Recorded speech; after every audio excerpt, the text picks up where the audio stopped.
el día de hoy eh, vamos a iniciar con esa reunión clínico-pediátrica es titulada Convulsiones febriles, profilaxis sí o no. Mi nombre es Lady Mendoza, soy residente de pediatría en la Universidad de Antioquia. Quiero dar un especial agradecimiento a mi asesora, la doctora Angélica Arteaga. Ella es pediatra y neuróloga infantil. Quiero pues agradecerle por la ayuda y el material bibliográfico compartido para poder realizar esta charla. Esta va a ser la tabla de contenido. Vamos a hablar inicialmente de las generalidades, cuáles son los factores de riesgo y patogénesis, cuál es la clasificación, la evaluación y el tratamiento. Vamos a revisar qué evidencia tenemos en profilaxis para convulsiones febriles y finalmente unas conclusiones. En cuanto a generalidades, pues vamos a ver que en realidad no existe como un consenso en cuanto a la definición y hay varios aspectos que varían entre cada una de estas. No hay como un límite de edad de inicio en consenso en todas las definiciones, ni tampoco como en la presencia o no alteración del neurodesarrollo previo y también ese límite de tiempo en el cual vamos a diferenciar una convulsión febril simple de una compleja. Algunas definiciones los toman hasta los 10 minutos, como es en el Reino Unido, y otras hasta los 15 minutos. En general vamos a decir que la convulsión febril es un evento que sucede durante la edad del lactante y primera infancia, tomado desde la edad de los 6 meses a los 5 años, asociado con fiebre. Y va a ser en niños que no tienen crisis afebriles previas, que no tengan evidencia de infección en el sistema nervioso central, otra causa intracraneal definida, dígase trauma craneoencefálico, un tumor, y sin alteraciones sistémicas, por ejemplo, de origen metabólico, alteraciones electrolíticas o hipoglicemias que justifiquen la aparición de la convulsión.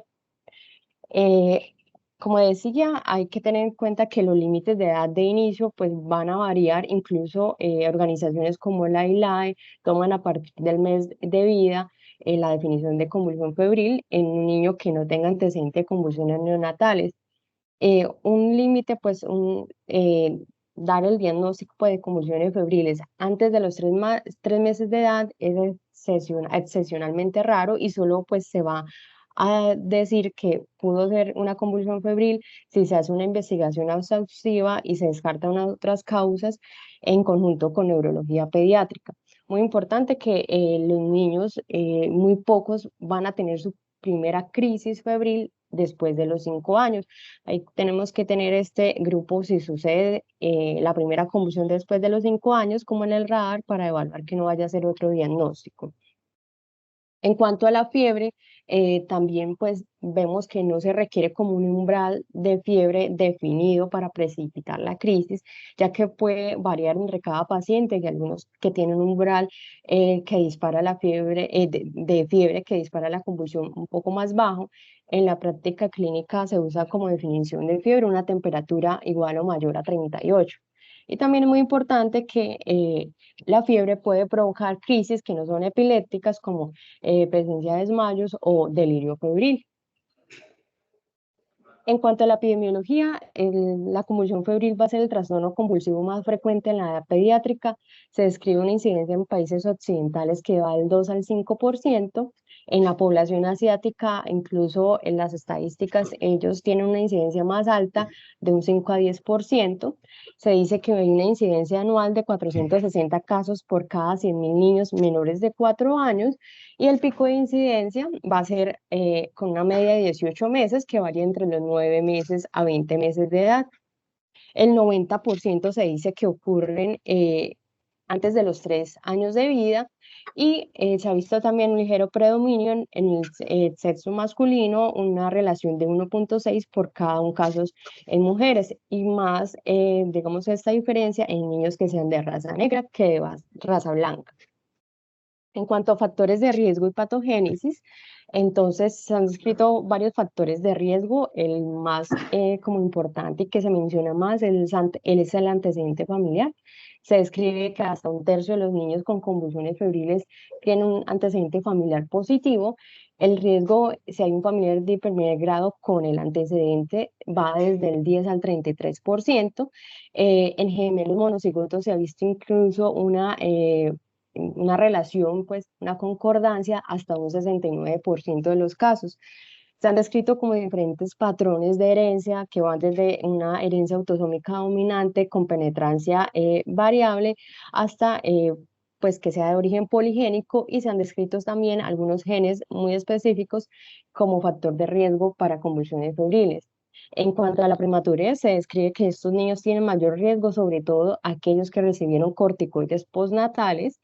En cuanto a etiología de la fiebre, pues no hay ninguna etiología específica que me aumente más la probabilidad de que tenga un niño convulsión febril. Solo como decir que hasta el 80% de la causa de la fiebre van a ser infecciones virales. En cuanto a la temperatura más alta se ha visto como un factor de riesgo, no tanto en la velocidad en que aumente esta temperatura, es decir, que entre mayor temperatura, un mayor riesgo de convulsiones febriles es lo que reporta la literatura. En cuanto a vacunación, también se ha visto como un riesgo absoluto que en realidad es muy pequeño, y sobre todo post-vacunal, después de la aplicación de difteria, tosferina y pertussis celular, el polio inactivo, contra hemófilos influenza tipo B, sarampión, rubéola y paperas, y contra el neumococo. En cuanto al cigarrillo alcohol, también se ha visto una relación en cuanto a esa exposición prenatal que aumenta como ese estrés perinatal y puede alterar como esa programación del cerebro y altera la excitabilidad neuronal. Por eso pues se dice que estos niños tienen mayor riesgo de convulsiones febriles. Se han descrito otros factores de riesgo que van desde presencia de restricción del crecimiento intrauterino, bajo peso al nacer, una estancia en unidad neonatal mayor a 28 días, la anemia por deficiencia de hierro, de zinc, de vitamina B12, ácido fólico y selenio. En cuanto a la patogénesis, pues vamos a ver que en general es multifactorial. Se hablan de varias hipótesis. Una hipótesis es la madurativa. Se dice que el cerebro, digamos, hay una susceptibilidad de ese cerebro inmaduro, que va a tener como una excitabilidad neuronal aumentada a la fiebre, por lo cual, pues, esta va a ser como una respuesta de ese cerebro inmaduro a la fiebre. También se habla de que hay algunos unos mecanismos termorreguladores que están inmaduros en estos niños, por eso la presentación es en la primera infancia.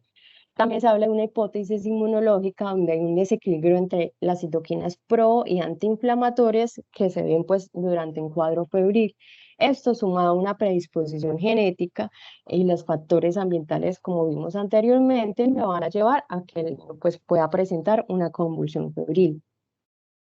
En cuanto a la clasificación, eh, primero pues dejar como claro que la mayoría de las convulsiones febriles van a ocurrir en el primer día de fiebre, y que si ocurren al tercer día o más debemos sospechar otros diagnósticos diferenciales como una infección, por ejemplo, en el sistema nervioso central, antes de pensar que es una convulsión febril.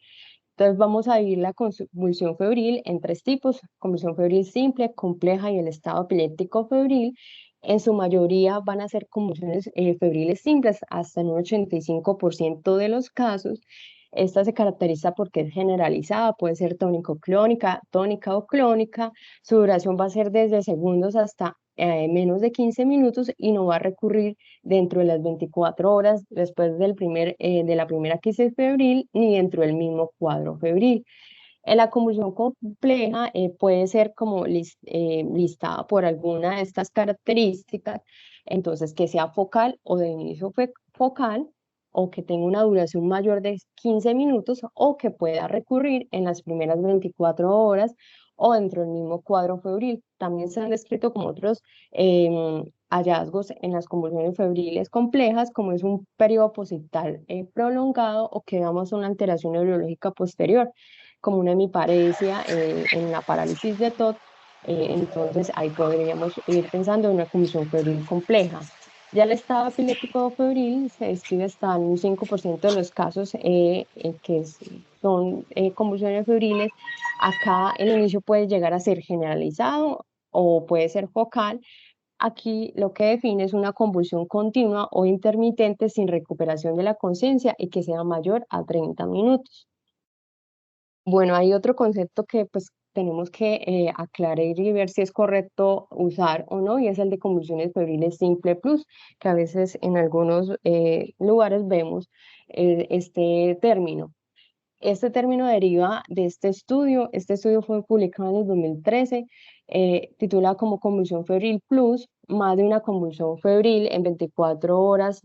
Es usualmente, pues, está usualmente bien usarlo, pero pues acabamos a ver, este fue un estudio que quiso evaluar entonces en niños con convulsiones febriles simples recurrentes de dentro de 24 horas si ellos necesitan una evaluación diferente a los que presentaban una convulsión febril simple única. Ellos valoraron entonces con electroencefalograma y neuroimagen a los pacientes incluidos, y se hizo un seguimiento que pudo ser tan corto como 3 meses hasta 2 años. En total, vemos que es un estudio pues, con muy poquitos pacientes, un total de 32 pacientes. Acá vemos que casi el 50% de los pacientes tuvieron dos o más episodios de convulsiones febriles en 24 horas, pero el rango iba desde 3 convulsiones febriles hasta 7 en 24 horas. Había historia familiar de convulsiones febriles hasta en un 65% de los casos, y hasta un 21% tenían antecedente familiar de epilepsia. El tiempo entre una convulsión y otra pudo ser tan variable como 1 minuto a 17 horas. Ellos entonces acá en esta tabla, pues ellos describían que el examen neurológico en general para todos los pacientes fue normal, y acá reportan los estudios que se hicieron, el electroencefalograma, la imagen que en la mayoría fue resonancia, o en algunos también se hizo TAC, y ya como en el seguimiento que fue variable de 3 meses a 2 años, cuántos presentaron convulsiones afebriles. Entonces el electroencefalograma podemos decir que en su mayoría fue normal.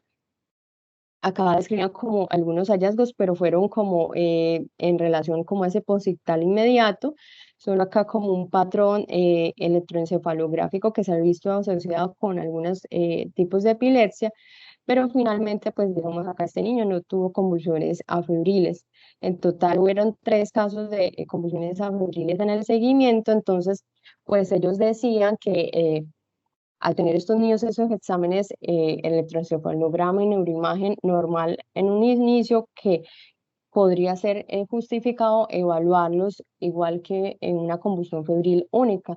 Sin embargo, pues vemos que es un estudio con varias limitaciones, es un tamaño de muestra muy pequeño, por lo cual tiene poca confianza estadística, y no podemos pues generalizar este hallazgo, y el seguimiento fue muy corto, seguimientos tan solo como de 3 meses. Entonces no es un estudio pues muy confiable, por lo cual pues no debemos en la práctica clínica usar el término de convulsión febril simple plus. En cuanto a evaluación y tratamiento, en la evaluación, entonces la historia clínica pues detallada va a ser como la clave para definir si es una convulsión febril o no. Debemos indagar cuál es esa posible causa de fiebre, si el niño empezó recientemente con síntomas respiratorios, si está con alguna amigdalitis, otitis.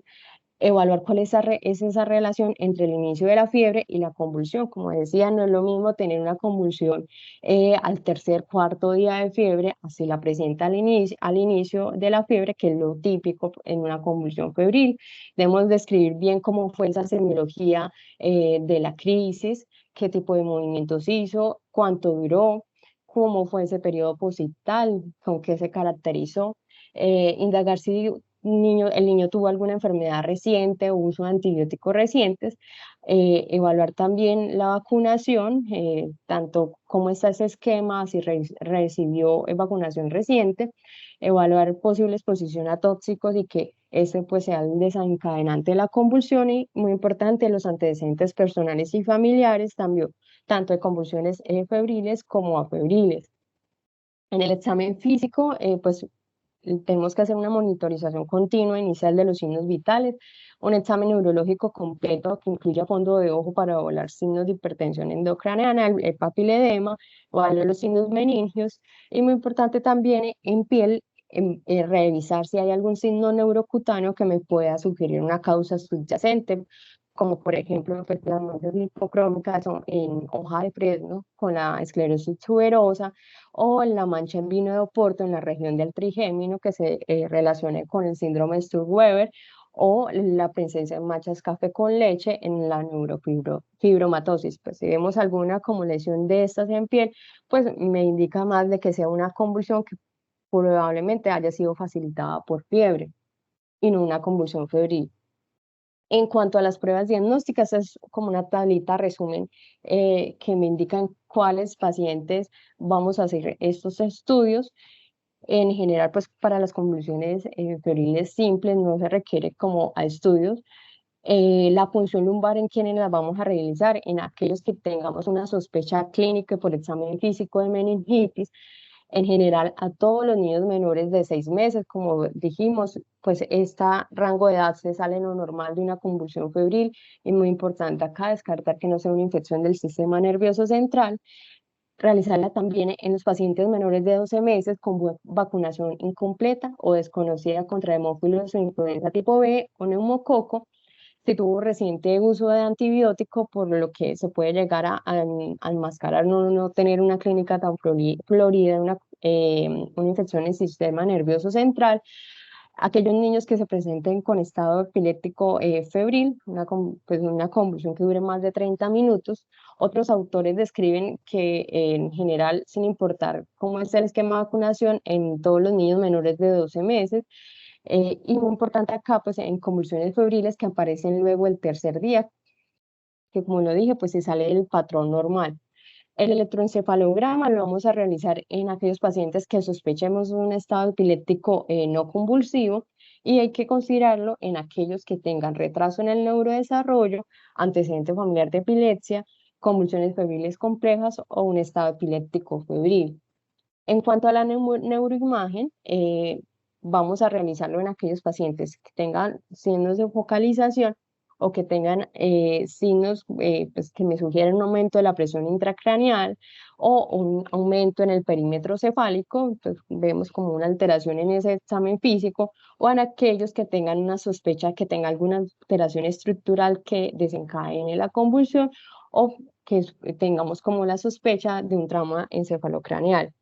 En cuanto a laboratorios, la vamos a realizar si por el examen físico, la historia, no es muy clara como la etiología de la fiebre, podría estar justificado el uso de laboratorios, en aquellos niños también con mal aspecto o que se van con encefalopatía o que nos preocupe el riesgo de deshidratación, sea por vómito y diarrea, estaría pues justificado en esos casos de hacer estudios de laboratorio.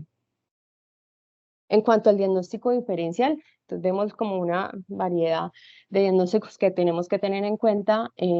La presencia de escalofríos, acá pues vamos a ver que no hay pérdida de la conciencia y que no va a afectarse los músculos faciales ni respiratorios, contrario a la convulsión febril. En el delirio febril es más una confusión aguda y acá no vamos a ver movimientos anormales. En el espasmo del sollozo, pues, generalmente encontramos un desencadenante. Acá los niños pues no van a tener fiebre, no van a hacer como aversión de la mirada y la recuperación va a ser espontánea, contrario a la convulsión febril. En infección del sistema nervioso central, otra de los diagnósticos diferenciales más importante a descartar. Acá entonces los niños se caracterizan porque van a tener como una alteración un poco notorio pues del estado de conciencia en algunos de los casos, y vamos a encontrar los signos meningios. Y ya pues por historia clínica pues también que los datos nos indiquen que puede ser una infección. Otro aspecto que tenemos que tener muy en cuenta, y es que hay unos tipos de epilepsia que se llaman epilepsia generalizada con convulsiones febriles plus. Es un síndrome de epilepsia familiar que puede ir desde mutación en canales de sodio, también se ha descrito en canales GABA, y vamos a ver como una variedad tanto de genotipos como de fenotipos. Se describen alrededor de 6 fenotipos. Acá los niños se caracterizan porque van a tener convulsiones febriles que van a empezar a una edad temprana y que van a persistir más allá de los 6 años de edad, junto con convulsiones afebriles en diferentes como patrones de presentación. Y dentro de esto es muy importante tener en cuenta el síndrome de Dravet.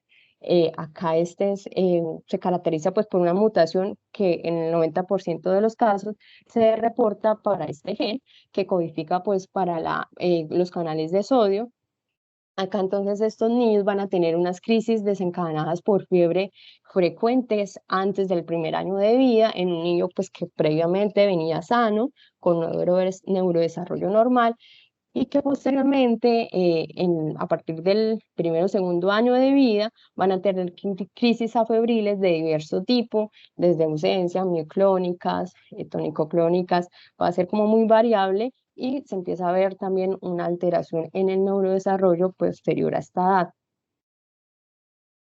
En cuanto al pronóstico, el riesgo de recurrencia se describe que va en general de un 30 a 40% de todos los casos. La mayoría, el 75%, van a recurrir dentro del primer año y no se han visto como diferencias entre los diferentes factores de riesgo, tanto para convulsiones febriles y para convulsiones complejas en cuanto a la recurrencia. A menudo que se ve pues, en la clínica que estos niños van a resolver y al alcanzar la edad de 5 o 6 años ya no van a presentar crisis febriles. Los factores de riesgo que se han descrito para la recurrencia van desde la presencia pues, de un primer episodio de convulsión febril antes de los 18 meses, el antecedente familiar de crisis febriles, la baja temperatura en el momento de la crisis, es decir, como una temperatura promedio que es por debajo como de lo esperado y que el niño presenta convulsión febril, y las convulsiones febriles que se presentan dentro de la primera hora del inicio de la fiebre. Se dice entonces que el riesgo de recurrencia por uno de estos factores de riesgo es del 23%, y si tienen los cuatro factores de riesgo puede ir hasta un 76%. En cuanto al riesgo de epilepsia, digamos que la población en general tiene un riesgo que se describe hasta el 0,5% de los casos. Un ligero pues, aumento en el riesgo de epilepsia se ha visto en convulsiones febriles simples del 1 al 2%, que si vemos pues no es muy significativo. En convulsiones complejas el riesgo es un poquito mayor, del 4 al 8% de los casos, y en el estado epiléptico febril sí va del 5 al 10% de los casos. Dentro de los factores de riesgo que más se reportan es el niño tiene pues un trastorno del desarrollo neurológico pues subyacente, un niño que tenga digamos macrocefalia, parálisis cerebral. Otro factor de riesgo, las convulsiones febriles complejas, la convulsión febril que ocurre antes del primer año de vida o después de los 3 años de vida, las convulsiones dentro de la primera hora del inicio de la fiebre y el antecedente familiar de epilepsia. Algunos autores también describen como la presencia de descargas epileptiformes en el electroencefalograma, eso pues en caso de que por algún motivo pues se tome el electroencefalograma, pues no hay como un patrón característico que se encuentre, sino que algunos autores relatan pues que si hay alguna descarga puede llegar a ser un factor de riesgo, pero pues todos los estudios nos reportan lo mismo. En cuanto al pronóstico en el riesgo del neurodesarrollo, en general las convulsiones febriles simples y complejas no van a tener un mayor riesgo de déficit neurológico, de discapacidad intelectual o alteración en el comportamiento. Es muy importante pues como explicarle esto a los familiares. En cuanto a las convulsiones febriles recurrentes, digamos que faltan más estudios, algunos describen un ligero retraso en el desarrollo del lenguaje, pero pues esto no es una conclusión que sea frecuente en los diversos estudios. Pero en general, pues no hay ningún riesgo en alteración en el neurodesarrollo en los niños que tienen convulsión febril simple y compleja.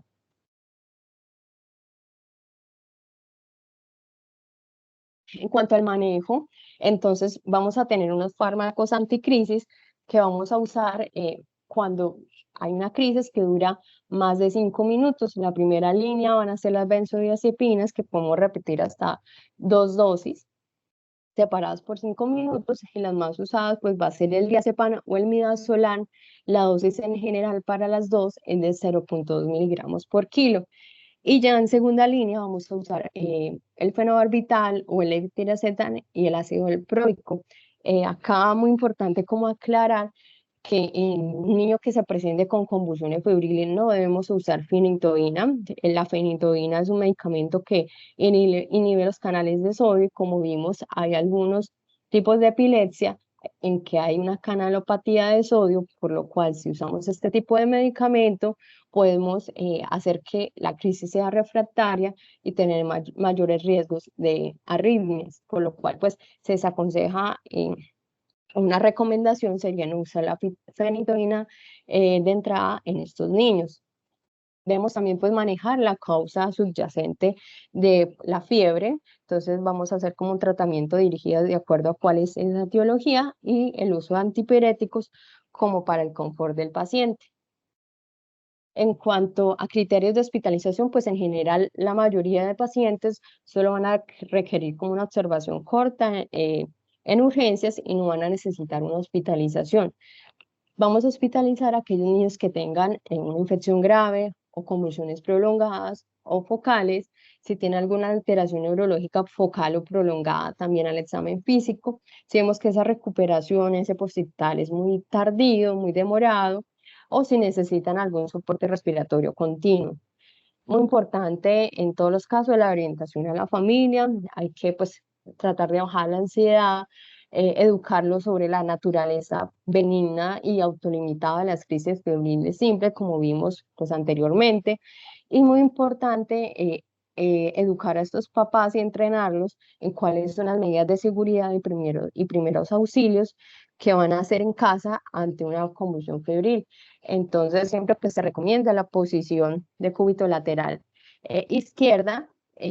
Acá entonces vamos a tratar de, digamos, levantar un poquito la cabeza para permeabilizar mejor esa vía aérea.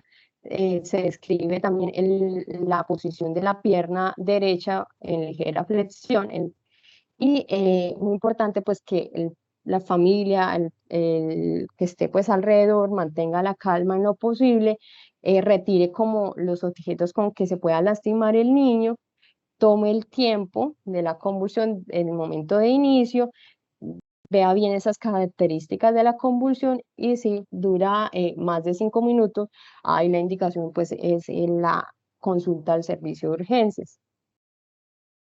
En cuanto a la prevención de la recurrencia, entonces vamos a evaluar con la revisión de la teleliteratura el uso de antipiréticos, los fármacos anticrisis y fármacos abortivos como benzodiazepina. Entonces, vamos a hablar primero pues de los antipiréticos y su relación como profilaxis. Este es un estudio que fue publicado en el 2021, el uso de antipiréticos para prevenir la recurrencia de crisis febriles en niños, una revisión sistemática de un metaanálisis, incluyó en total 8 estudios con un total de 1.503 pacientes y acá el resultado principal que querían evaluar era si había recurrencia de la convulsión febril dentro de las 24 horas posteriores a la primera convulsión o dentro del mismo episodio febril. Entonces, aquí en la tabla de arriba compararon el uso de antipiréticos y la recurrencia en el mismo episodio febril. Acá dieron a los pacientes acetaminofén intrarrectal y de acuerdo pues a la temperatura por horario cada 6 horas, comparado con no dar tratamiento o placebo. Acá pues ellos evaluaron entonces la recurrencia en ese mismo episodio febril, reportaban un OR de 0,33 con un adecuado intervalo de confianza. Sin embargo, este estudio pues tuvo varias limitaciones y la calidad de la evidencia no es buena. Fue un estudio de un solo centro y tuvo un riesgo de sesgo importante por el cegamiento insuficiente, por lo cual pues con un solo estudio pues podemos decir que la acetaminofén no reduce la recurrencia de convulsión febril durante el mismo episodio febril.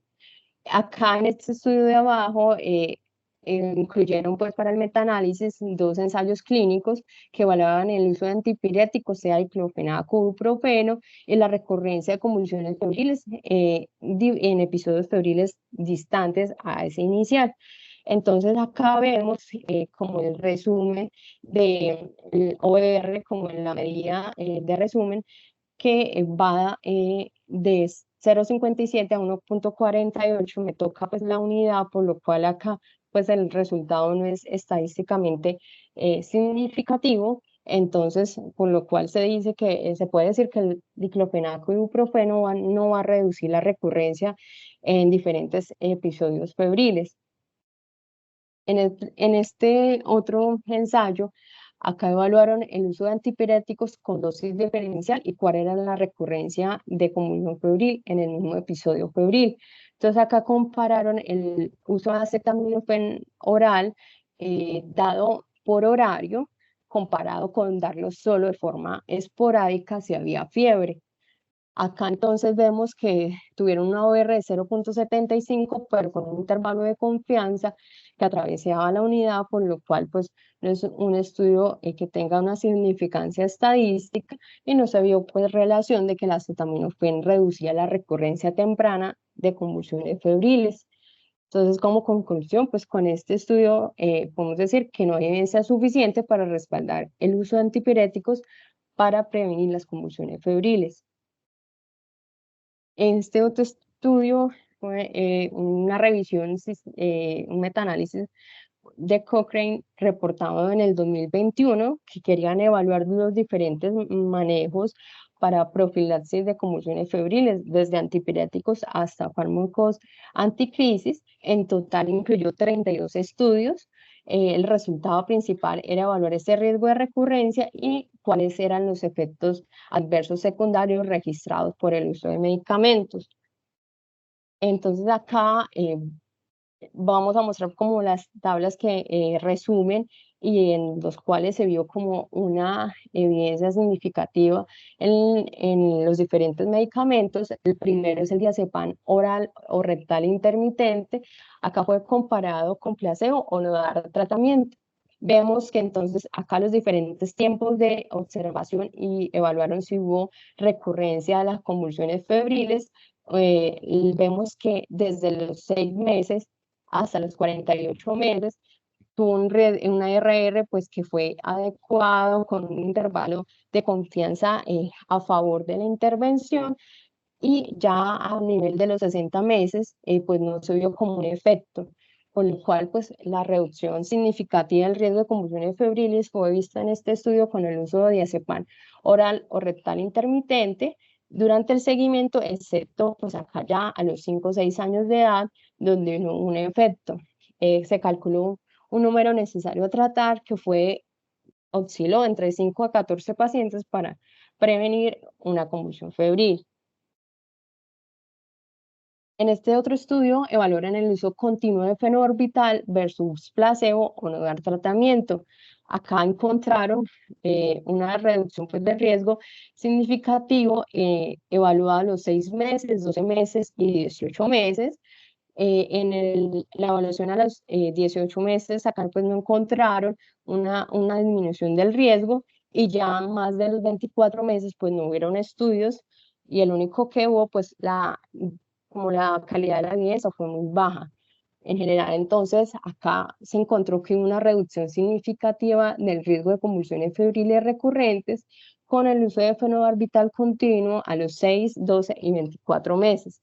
El número necesario a tratar en este caso se encontró que fue de aproximadamente 8 pacientes para prevenir un episodio.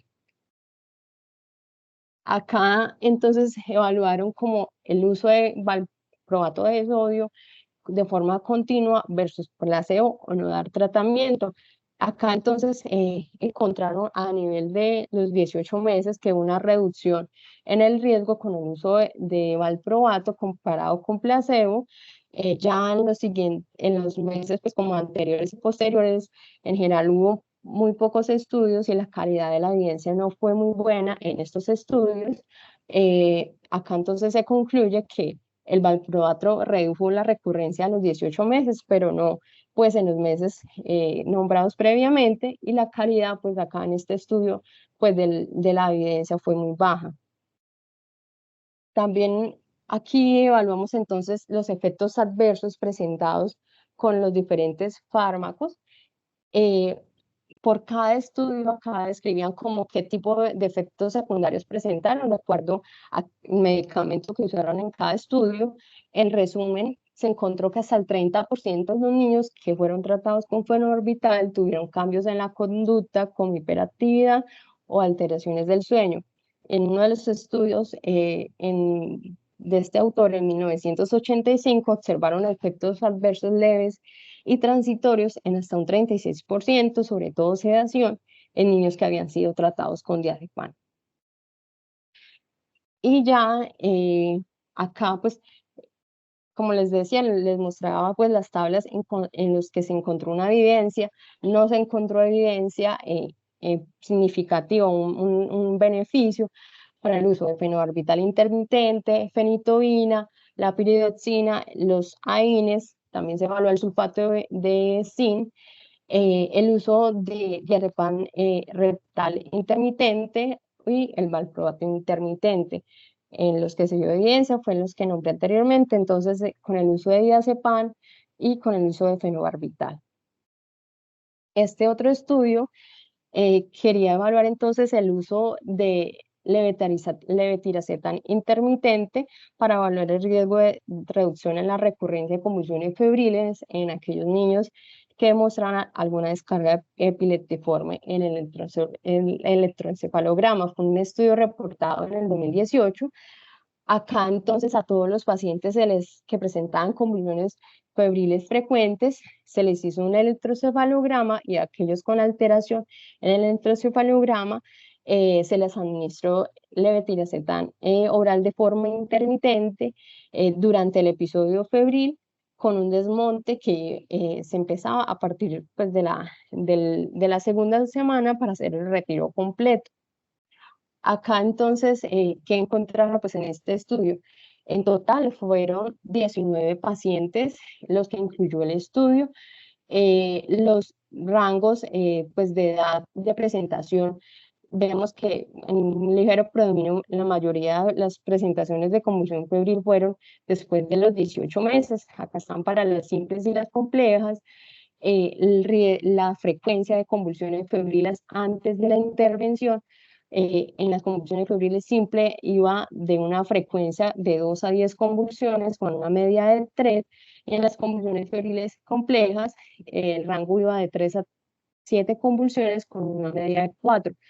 Encontraron pues que descargas hiperliptiformes a nivel focal fueron como más frecuentes y había una historia familiar importante en la mayoría de pacientes de convulsiones. Ellos encontraron entonces que las convulsiones febriles simples en los 19 pacientes correspondió al 68% y que los dos grupos, tanto las convulsiones febriles simples como las complejas, tenían unos factores de riesgo para recurrencia, como vimos, fue la edad del primer episodio y el antecedente familiar de epilepsia. En el seguimiento de estos 19 pacientes a los que se le administró levetiracetam, se vio después de este inicio de medicamento que ninguno de ellos desarrolló epilepsia durante el seguimiento o volvió a presentar convulsiones durante ese seguimiento. Sin embargo, pues como vemos es un estudio pequeño, por lo cual pues no hay una evidencia sólida de que el levetiracetam pueda prevenir la recurrencia. Además, tenemos que tener en cuenta que es un medicamento costoso y en nuestro medio puede que no sea difícil acceder a él. Este otro estudio quería evaluar el uso intermitente de clobazam para prevenir la recurrencia de convulsiones febriles. Fue un estudio publicado en el 2019, un ensayo clínico aleatorizado, doble ciego y controlado con placebo, fue realizado en la India.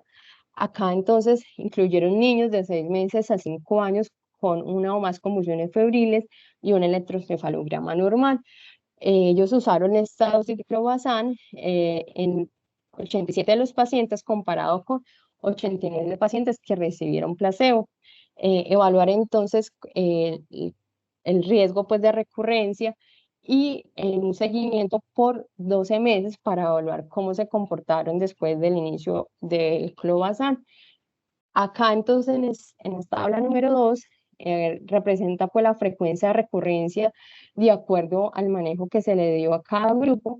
En el grupo de clobazam, que fueron 87 pacientes, no hubo recurrencia en el 96% de los casos y solo el 3.8 tuvo una recurrencia. El grupo de placebo, no hubo recurrencia en el 85.9 de los casos y si hubo en un 14% de los casos. Ellos muestran pues una P significativa con una caída pues de la frecuencia en la recurrencia, tanto en el seguimiento a los 3, 6 y 12 meses del seguimiento. Acá entonces en la tabla número 3 comparaban los efectos adversos de acuerdo al tipo pues, de manejo, el clobazam o el placebo. En general, pues para los efectos adversos reportados acá, la frecuencia fue baja, un ligero, pues acá predominio de la sedación con clobazam, pero en general, pues no hubo como una mayor diferencia. En conclusión, pues la terapia intermitente con clobazam oral puede ser una medida que me ayude a prevenir la recurrencia de convulsiones febriles. En esta otra tablita, pues queríamos traerla acá como para hacer un resumen y ver qué recomendaciones y lo que usamos localmente, pues en nuestro medio, de acuerdo a la disponibilidad y como vamos a ver, pues cada caso tenemos que tomarlo y evaluarlo de forma particular y decidir si vamos a dar profilaxis o no.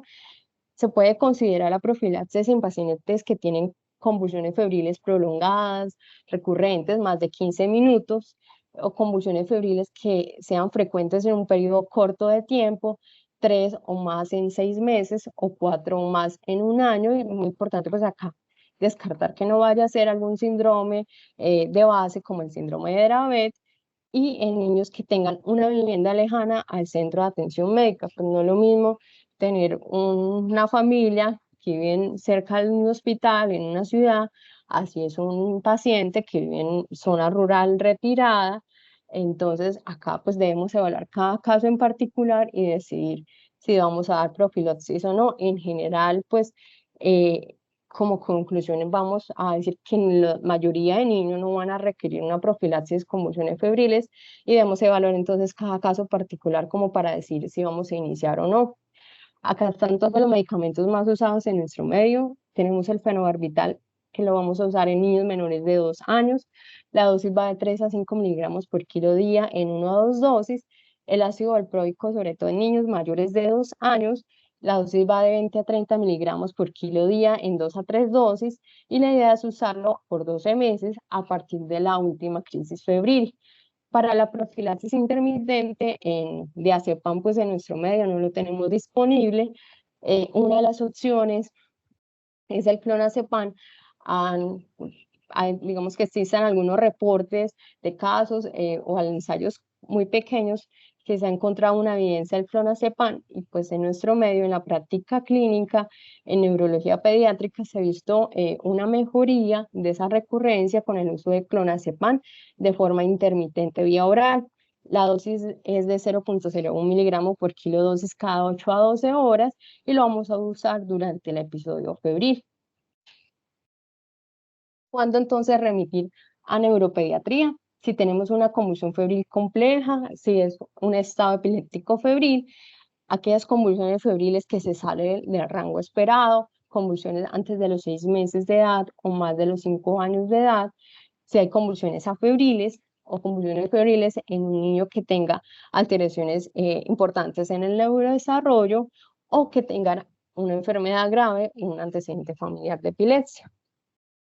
Y ya como conclusiones, pues podemos decir que se necesitan más estudios para evaluar como el verdadero efecto en el uso intermitente y crónico de anticonvulsivantes para prevenir las crisis febriles. Vimos que fármacos anticonvulsivantes profilácticos como la fenitoína, el diazepam, el valproato y clobazam, pero pues con las consideraciones que dijimos previamente, podrían reducir la frecuencia de convulsiones febriles. Muy importante, entonces, como decíamos, siempre debemos individualizar cada caso en particular para definir el inicio de profilaxis y evaluar si los efectos secundarios me exceden los posibles beneficios del usar la profilaxis.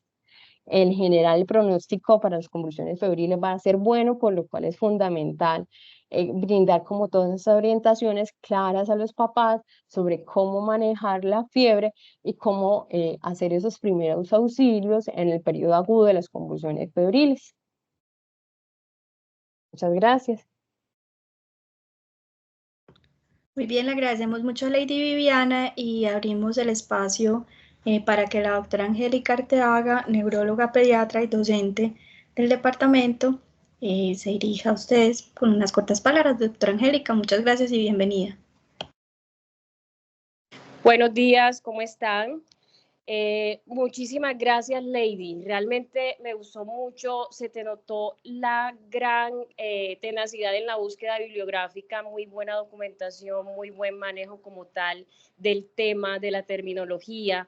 O sea, se te notó como tal que estudiaste bastante y que tienes un bagaje de todos los conceptos relacionados con convulsiones febriles bastante bueno. Yo creo que algo que hay que hacer crítica de estas revisiones de RCP es que aunque haya necesidad de tener mucha evidencia, hacerlo de una forma que deje claro en el público, en el auditorio, como los mensajes más importantes, porque a veces cuando se muestra la evidencia uno pierde un poquito la atención, pero me pareció muy bien que al final resumiste todo y que realmente dijiste los mensajes más importantes. Yo creo que en convulsiones febriles una de las palabras base, clave es individualizar. No podemos utilizar términos como generales para todo niño que convulsiona con fiebre. Siempre he enfatizado cuando ustedes rotan por acá que debemos dejar de utilizar ese término de convulsión febril simple plus, uno porque no existe realmente en la literatura como tal, en ninguna guía, y segundo porque nos deja por fuera pacientes que realmente necesitan un adecuado seguimiento y una vigilancia estricta. Decir que un niño porque tenga convulsión febril y recurrió en las primeras 24 horas, no hay que estudiarlo más, pues realmente es una cosa que hay que coger con prudencia. Los electroencefalogramas iniciales de las canalopatías e inclusive durante toda esa evolución van a ser normales. Entonces el hecho de que yo tenga un electro normal en un niño con convulsiones febriles recurrentes no me descarta nada. Realmente puede tratarse de una canalopatía. Y el mensaje es a que estos niños realmente se sigan, se vigilen, si es necesario, se le haga examen genético, porque ni la resonancia ni el electroencefalograma nos van a mostrar hallazgos anormales. Realmente te felicito, Lady, me gustó mucho esa presentación. Esta crítica, pues, como de los estudios, va más como a la metodología de las RCP, que pienso que hay que, aunque hay que mostrar evidencia, hay que cambiar un poquito la forma en que se está presentando. Y yo pienso que tú lo hiciste muy bien porque hiciste un análisis crítico de todo lo que estabas mostrando. Felicitaciones, Lady. Muchas gracias. Gracias, doctora. Gracias. Bueno, la doctora Verónica Jaramillo estuvo pidiendo la palabra. No sé si todavía quiere dirigirse al auditorio.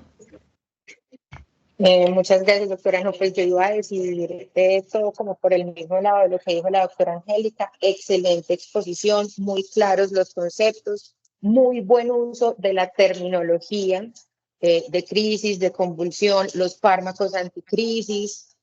Importante lo que resaltaba la doctora Angélica, si bien no pierde la atención en la parte de los estudios, que se vuelve un poco repetitiva, tuvo la precaución de recoger como toda esa información al final en algo que nos dejara claro clínicamente lo que necesitamos saber.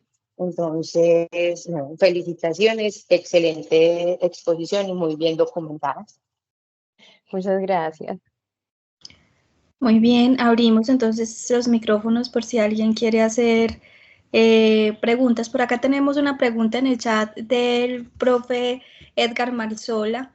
Él nos dice, bueno, muy buenos días, doctora Lady, doctora Angélica, por la buena revisión y la exposición. Tengo una pregunta sobre el levetiracetam.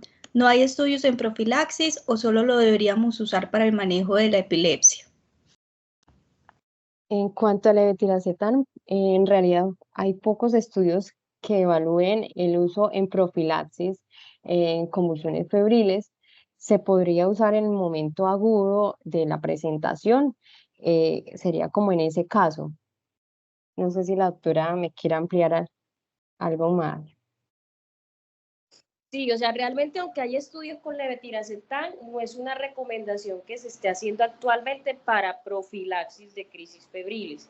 Si uno quiere usarlo, sería sobre todo en estatus febril, sobre todo en esos niños que son muy pequeños, donde el ácido valproico no es como la opción más segura, y donde de pronto las benzodiazepinas ya se han usado y no hemos tenido adecuada respuesta, que ya eso pues nos va a llevar a pensar realmente que estemos ante el debut de una canalopatía de sodio, de un síndrome de Dravet realmente. Pero si uno se pone a ver el costo-beneficio de usar un levetiracetam con los efectos adversos que puede tener de tipo comportamental, realmente no estaría justificado utilizarlo en profilaxis. Y tampoco va a disminuir el riesgo de epilepsia. Yo creo que cuando uno lo entra a usar, es sobre todo en esas crisis febriles que son de tipo focal, que son recurrentes, donde uno realmente ya lo que está sospechando es que estemos ante una epilepsia con crisis facilitadas por la fiebre. Muchas gracias, doctoras. Por aquí la doctora Verónica está volviendo a pedir la palabra. Verónica. Sí, quería de pronto complementar un poquito y es que tenemos en cuenta que realmente la profilaxis de las crisis febriles no está indicada en todos los casos. Nos dejaron muy claro que son las crisis febriles recurrentes, muy frecuentes, o que hayan sido tipo estatus en pacientes que tengan dificultades con el acceso al servicio de salud. Entonces, pues deberíamos como también tener esto en cuenta porque pues los dos medicamentos que están indicados en profilaxis continua están muy claros. Lastimosamente, no tenemos disponibilidad de los que tienen estudios grandes en profilaxis intermitente. Una opción sería el clonazepam, pero quizá la invitación es a considerar muy bien a quienes les vamos a poner realmente el medicamento, porque en la mayoría de los casos, con educar bien a la familia, educar bien a los padres, darles la tranquilidad de que eso no les va a quemar el cerebro, de que eso es una cosa que se limita, va a ser suficiente. Y lo que decía la doctora Angélica, reservar esos medicamentos más para los casos en los que pensamos que probablemente estemos ante una epilepsia. Bueno, muchas gracias. ¿Alguien más tiene preguntas? Bueno, entonces, adelante, doctora. Pena, Joana, no, yo quiero es como poner un ejemplo realmente de lo que puede pasar con crisis febriles que se vuelven recurrentes. Hace más o menos unos 7 meses se evaluó a un niño por primera vez en consulta porque a sus 2 años y medio empezó con crisis febriles recurrentes, que no es la edad usual para que un niño debute con crisis febriles, a pesar de que el miedo nos da después de los 4 o 5 años. Este empezó a los 2 años y medio, un niño con un desarrollo completamente normal, con un lenguaje ahí regular, y en quien después de esa evaluación inicial se consideró hacer profilaxis con ácido valproico, porque era un niño que primero las estaba teniendo hasta 3 eventos convulsivos en una misma enfermedad febril, muchas de las crisis eran prolongadas, y después de que se inició la profilaxis con ácido valproico empezó a tener crisis focales. ¿Qué pasa? Esos niños no son para decir, son una convulsión febril simple plus, porque tuvo 2 eventos en el primer episodio febril. ¿Qué resultó? A ese niño se le hizo un examen, panel genético, y tiene una mutación en un canal de calcio que realmente se trata de una epilepsia con crisis facilitadas por la fiebre. El pronóstico de estas epilepsias realmente es muy variado, es impredecible. Y así como este niño le puede ir bien a largo plazo, puede que con el tiempo desarrolle una encefalopatía epiléptica por el mal control de crisis febriles. Entonces, la invitación es individualicemos, y a las crisis febriles que se repiten en 24 horas, por favor, prestémosle más atención. Ese es como el mensaje final. Muchísimas gracias. Doctora Angélica, por aquí hay una pregunta para la doctora Angélica y para la Lady. Carlos David Argüello nos dice en el chat: buenos días, muchas gracias por la charla. Usualmente estos pacientes llegan en estado posictal al servicio de urgencias. En este escenario, ¿es recomendable administrar algo en ese momento algún anticonvulsivante? Gracias. Bueno, no sé si Lady quiere responder. Yo creo que Lady tiene un concepto claro. Adelante, Lady.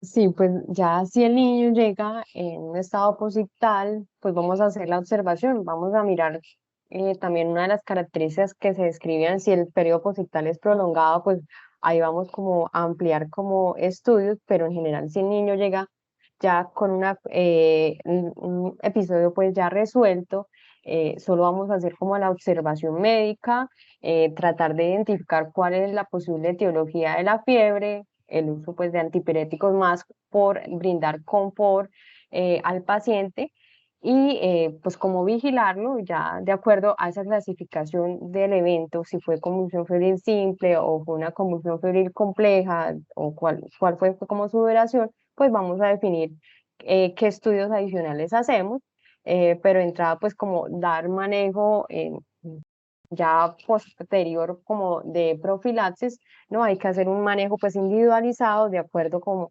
a la recurrencia que tenga posterior, al tipo de episodios, pues ahí sí evaluaríamos como un manejo adicional.